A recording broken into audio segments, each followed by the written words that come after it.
Hello guys, babanting kami ni Papa. Ngayon araw, Sabado.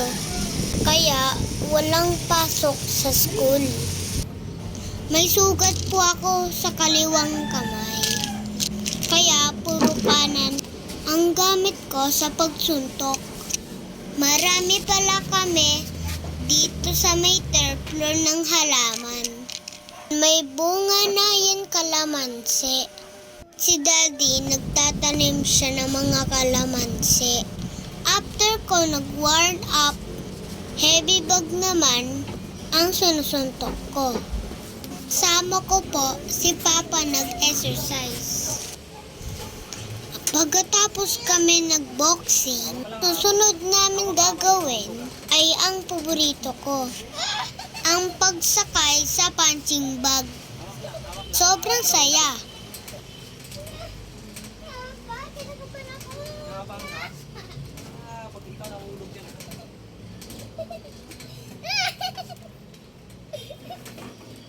Guys, mahalaga din yan exercise at pagtawa-tawa araw-araw para maging masaya at maging sigla araw-araw.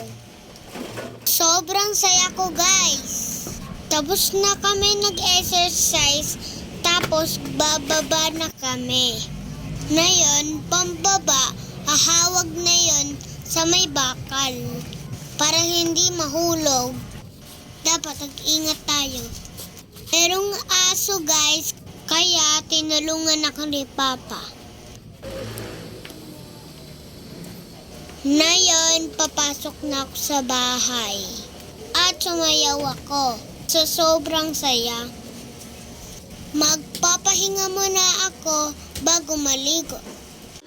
Nanonood ako habang natutulog si Emery, kaya bawal maingay. Dahil gutom ako, kakain muna ako bago maligo.